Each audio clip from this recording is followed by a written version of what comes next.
지금 부른 찬양처럼 하나님의 사랑이 우리 가슴에 밀려와서 항상 감격하는 그런 삶을 살아가기를 기원합니다. 오늘은 삼위일체 하나님 신앙을 깊이 생각하면서 예배드리는 삼위일체 주일입니다. 성령 강림 절기에 삼위일체 주일이 들어있다는 것은 매우 의미 있는 일입니다. 왜냐하면 성령 강림의 체험을 통해서 우리는 비로소 우리가 믿고 경외하는 유일하신 하나님이 고독한 독재 군주 같으신 하나님이 아니고 그 신성 안에 영원한 사랑과 영광과 은혜 가운데 계신 살아계신 하나님이시라는 것이 알려졌기 때문입니다. 우리가 삼일체 주의를 지키면서 먼저 두 가지 사실을 명심해야 합니다. 첫째는 삼일체 하나님 신앙은 일상적으로 우리의 이성으로 머리로 이해하기는 결코 쉽지 않은 신비한 하나님의 본질을 말하는 진리이기 때문에 이론을 통해 머리로 설명하거나 설득하려고 하지 말고 삶을 통해 가슴으로 체험해야 할 신앙의 진리라는 것입니다. 둘째는 삼위일체 신앙은 주 4세기 이후에 신학자들이 연구해서 정리해 내놓은 신학 이론이 아니라 초대교회 처음 예배 공동체가 출현했을 때부터 십자가와 부활 신앙 공동체 안에서 고백되고 있었던 체험된 진리 신앙이라는 것입니다. 이것은 분명히 삼일체 하나님 신앙 고백이 기독교 신앙 공동체의 출현부터 함께한 증거이며 더 나아가 기독교 신앙 공동체가 자신의 모태라고 할 수 있는 유대교로부터 구별돼 자신을 새로운 우주적 보편 종교로 새 출발할 수 있었던 핵심적인 근거가 삼일체 되시는 하나님을 체험하게 된 데서 가능했다는 말이 됩니다. 예술가의 작품은 예술가 자신과는 결코 동일시될 수는 없지만 작품은 그 작가의 모든 것을 부분적으로 나타내고 있듯이 피조물은 그 창조주이신 삼위일체 하나님의 신적 속성을 창조의 흔적으로 나타내고 있습니다. 삼위일체 신앙 고백의 참된 의미를 우리가 생각하기 전에 잠시 삼위가 일체 되시는 하나님이라는 수수께끼 같은 이 말의 의미를 두 가지 예를 통해서 생각해 보기로 하겠습니다. 그 하나의 예로서 포함 아트홀에서 연주된 조영미, 조영방 두 리사이트를 예로 들어보겠어요. 세계적인 연주자인 두 분의 연주 실력은 정말 모든 사람에게 큰 감동을 주었습니다.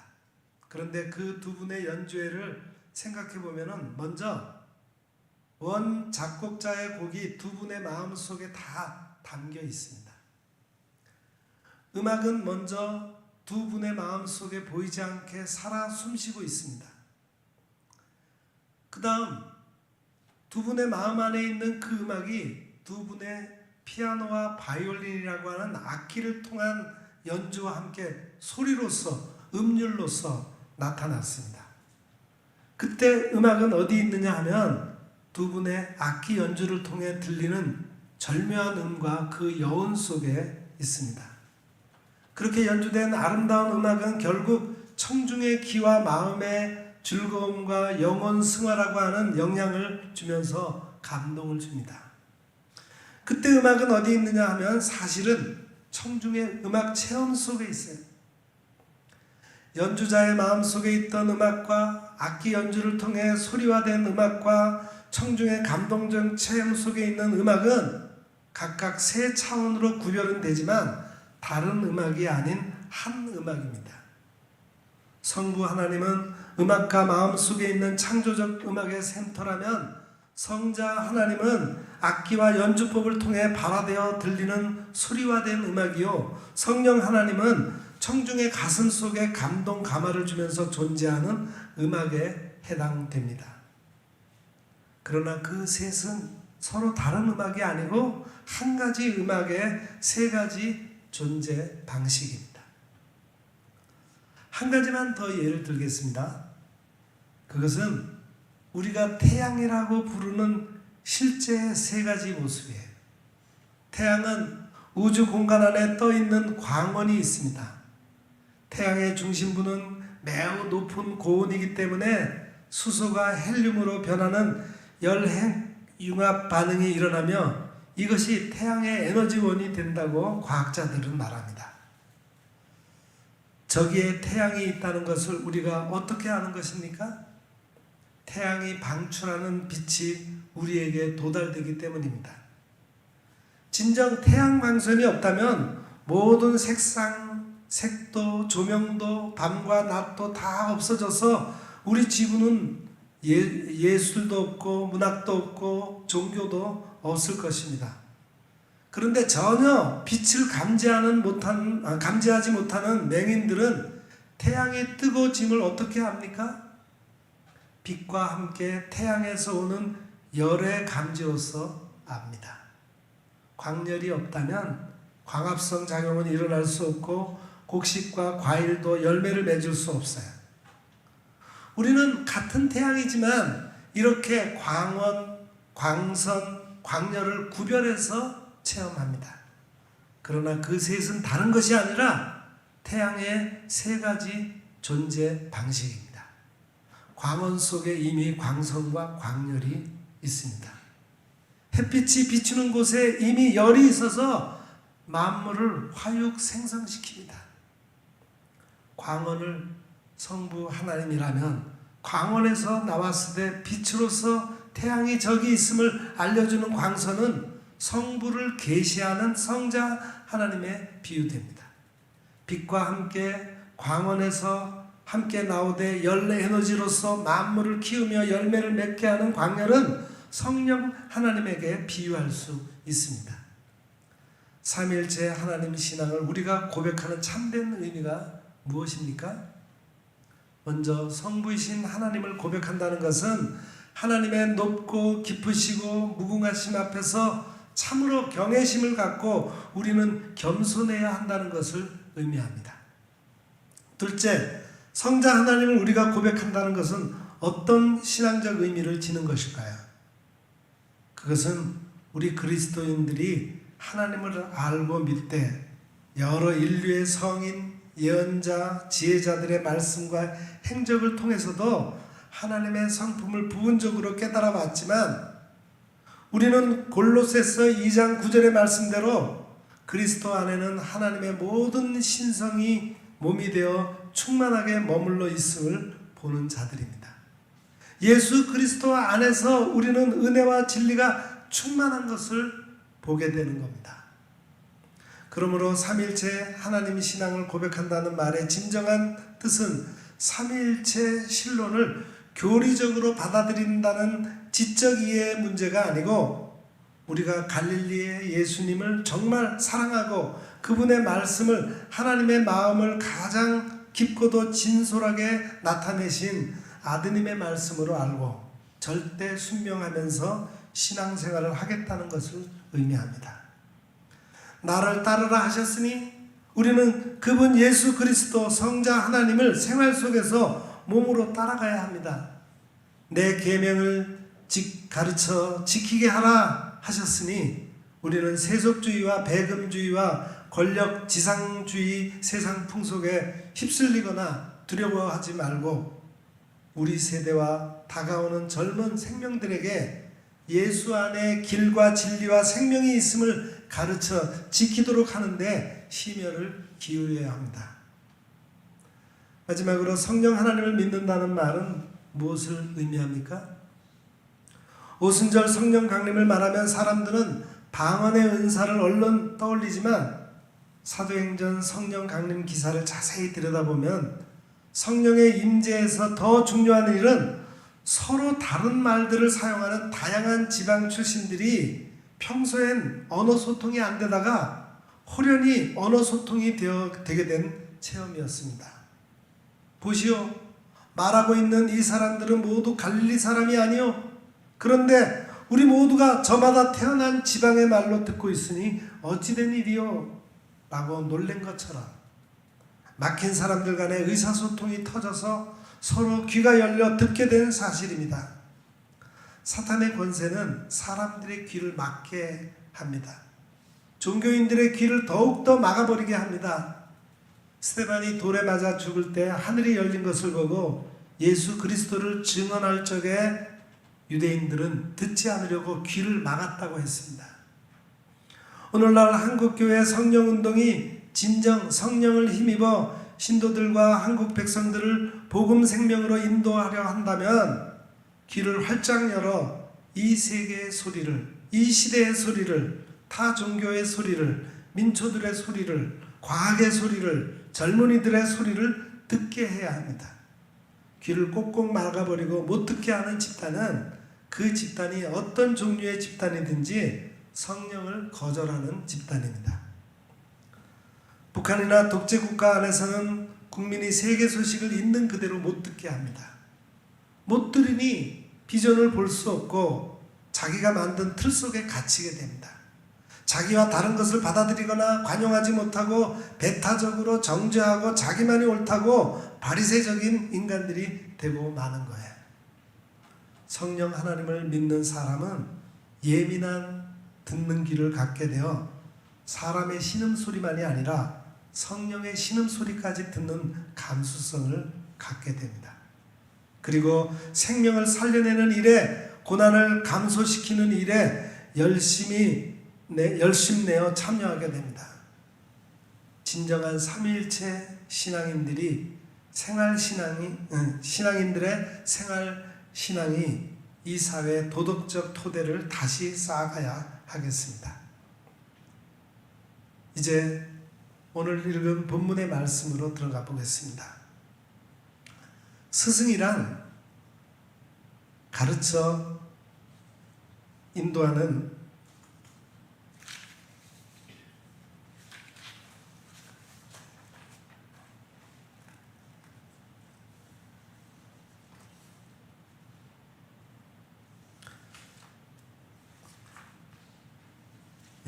갑자기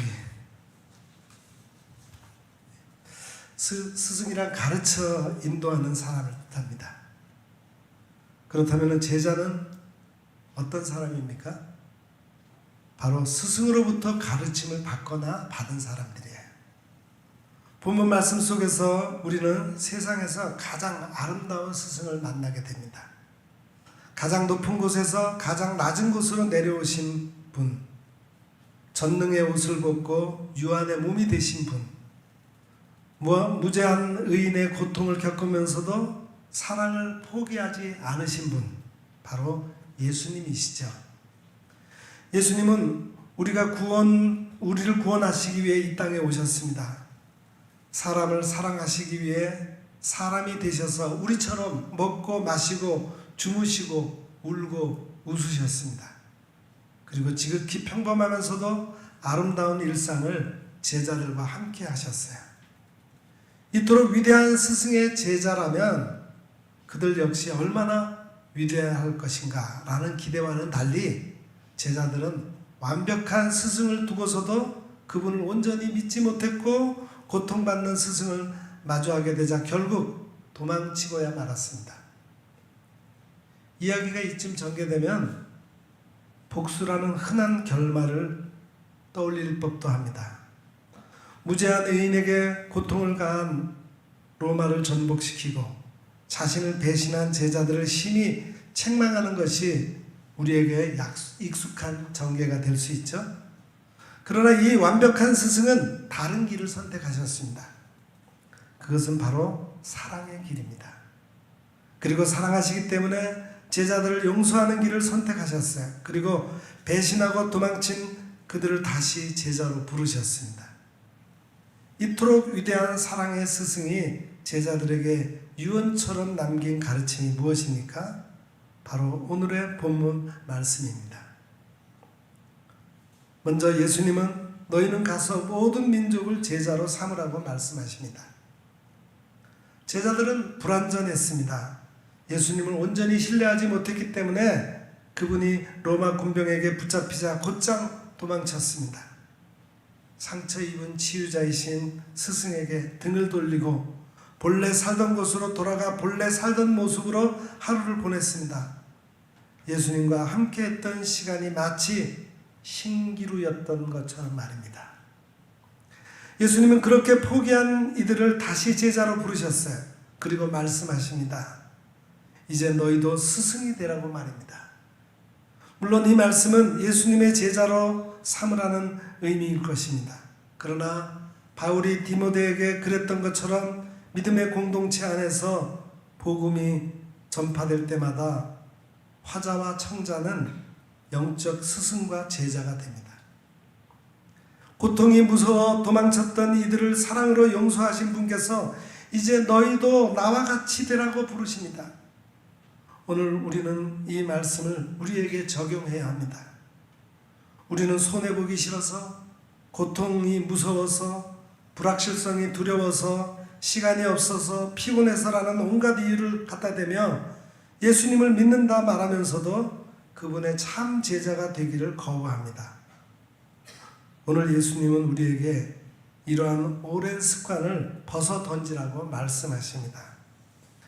그리고 내가 너희를 사랑하며 하나님 나라의 말씀을 선포한 것처럼 너희도 사랑하고 용서하며 하나님 나라의 말씀을 전하며 그리스도의 제자를 길러내라고 당부하십니다. 또한 예수님은 내가 너희에게 분부한 모든 것을 가르쳐 지키게 하라고 말씀하십니다. 하나님 나라 말씀으로 예수 그리스도의 제자를 길러낼 때 우리는 다른 이름이 아닌 오직 하나님, 예수님, 성령님의 이름으로 세례를 베풉니다. 이것은 말씀의 능력이 그분께 있기 때문이며 동시에 그분만이 유일한 하나님이시기 때문입니다. 즉 말씀의 능력은 우리의 것이 아니라 오직 예수님의 능력인 것입니다. 그러기에 우리는 그분께서 분부하신 모든 것을 가르치고 지키게 해야 됩니다. 내가 지키고 싶은 것만 골라 취사 선택할 수 있는 것이 아니에요.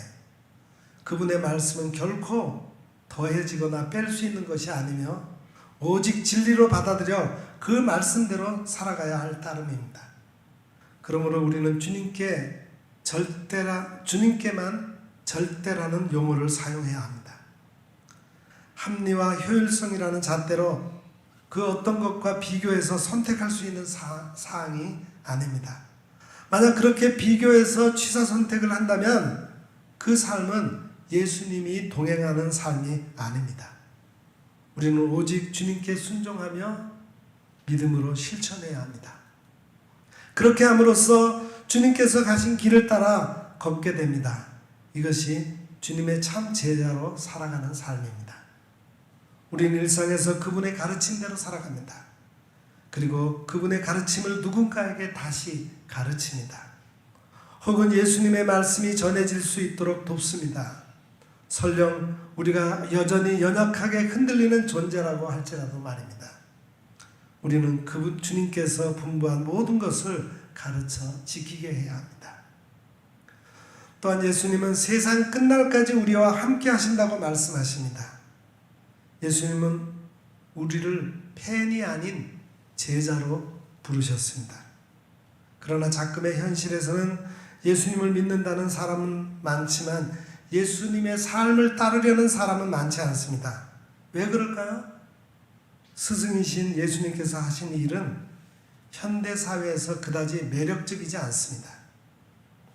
제자의 삶은 낮은 자의 발을 닦아주고 강도 만나 죽어가는 이의 이웃이 되어주고 의를 위해 핍박을 받아야 합니다. 이런 삶은 상상 속에서 제법 멋있지만 현실에서는 결코 멋지지 않습니다. 그래서일까요? 아멘하고 외친 후에는 자연스럽게 이 부르심을 잊곤 합니다. 진정한 제자란 어떤 사람인가요? 바로 스승이 하는 일을 하는 사람입니다. 결국 우리는 그 어떤 핑계에도 불구하고 예수님의 말씀대로 살기 위해 노력해야 합니다. 만약 그 애씀을 아직도 포기하지 않고 간직하고 있는 이가 있다면 오늘 이 말씀이 그 무엇보다도 큰 위로가 될 것입니다. 볼지어다 내가 세상 끝날까지 너희와 항상 함께 있으리라. 예수님의 몸은 이제 우리 눈에 보이지 않습니다. 그래서 그분의 말씀대로 살려고 애쓰다가 지쳐본 우리는 마치 유기견처럼 세상에 내버려진 듯한 고독에 휩싸이기도 합니다. 그런 우리에게 주님께서 말씀하십니다. 난 널 버리지 않았단다. 난 지금도 너와 함께한다. 앞으로도 이 세상의 끝까지 반드시 함께할 것이다 라고 말입니다. 진리를 행하는 우리는 결코 혼자가 아닙니다. 그 까닭은 주님께서 우리와 끝날까지 함께 하시겠다고 약속하셨기 때문입니다. 진리가 사망 선고를 받은 날이 있습니다. 바로 예수님께서 십자가에 못 박혀 돌아가신 날입니다. 그러나 사망 권세도 빛을 가릴 순 없었습니다. 마침내 예수님은 부활하셔서 산상수훈을 전하신 그곳으로 돌아오셨습니다.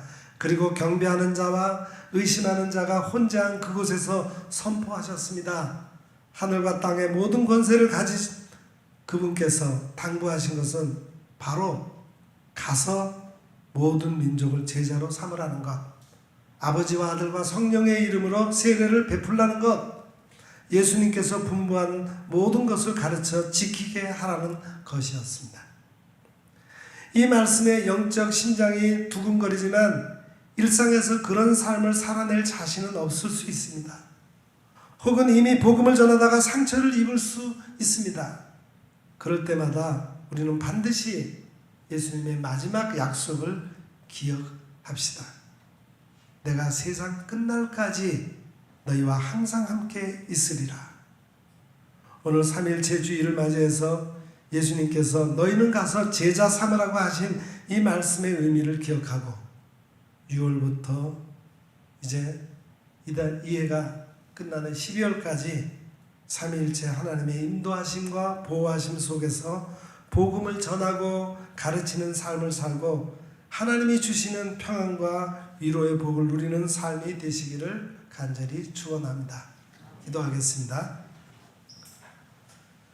삼일째 하나님께 감사를 드립니다. 온 세상을 창조하시고 다스리시는 성부 하나님, 우리의 죄를 사하시어 죽음에서 건져 구원하신 성자 예수님, 지금도 우리를 인도하시어 그리스도의 제자로 살아가게 하시는 성령님, 우리에게 남기신 마지막 당부에 순종하여 모든 민족으로 제자 삼고 세례를 베풀고 주님의 분부를 가르쳐 지키게 하는 자로 살아가게 하옵소서. 예수님의 이름으로 간절히 기도드립니다. 아멘.